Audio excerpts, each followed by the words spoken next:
What was the change like for barbershops in the early stages of the pandemic, the first couple of months, versus now where people are reopening and they're allowed to have people into their barbershops, but still people are cautious? Yeah, first few months were frightening for everyone, particularly our customers. They were pretty abruptly forced to shut down in most states. And, they're not like a lot of, white collar workers that can just work from home and have that luxury. Yeah, they need to be in the shop cutting in order to provide for their families. So it was very, very difficult and challenging. March, April, we saw almost all of our shops shut down completely during that time. What's that like for you then? Do you then give them a pause on charging them for software or a discount or something? How do you handle that for yourself? Yeah, great question. So early on, we made some really strategic decisions, and we held it up with our leadership team, and we decided that we were going to waive all subscription fees across the board for all current and new customers. We decided at the time to waive it until September, and then we actually decided to extend it until 2021. Wow. So no revenue for you during the 2020 pandemic year? Well, no subscription revenue. So we didn't really get into our revenue model, but we actually make revenue from payment processing and from some other streams as well. But subscription revenue, we decided, and that is the most direct, source of revenue that's felt by the shop owners.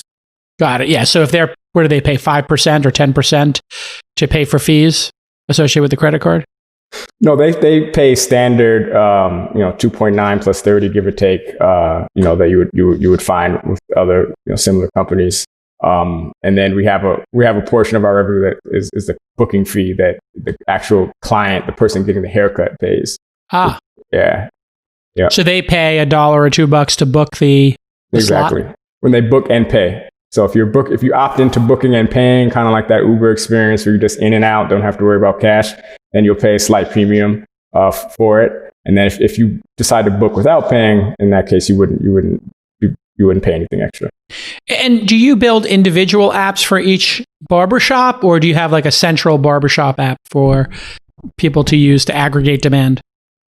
So we have both. We have what we call a Squire flagship app, which has all the barbershops that are on Squire on it. And then we also do custom branded apps. And in that case, it's the basic functionality is the same, but we customize it to have the look and feel of the shop. So it feels like an extension of their brand, and it doesn't say Squire anywhere on there. Of the 1,000 people using the platform, how many are back to work in October of 2020?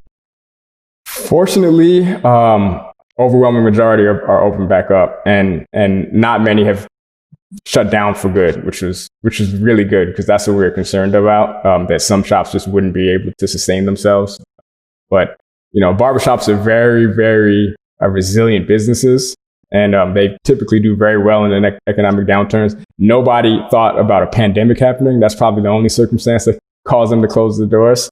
But fortunately, we're seeing them reopening, bouncing back. Now the revenue is starting to normalize on a per shop basis. So, it's not quite where it was pre-COVID, but their clients are still coming in. In aggregate, 60, 70, 80%, 90%.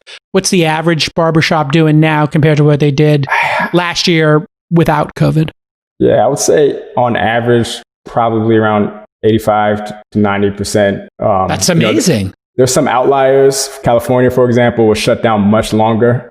And so they're just, recently reopened. But, some states... Not for Nancy Pelosi. She got to go. Might have been a setup, but who knows? She did. I wasn't a barbershop, so I'll stay away from that one. That's not in your wheelhouse.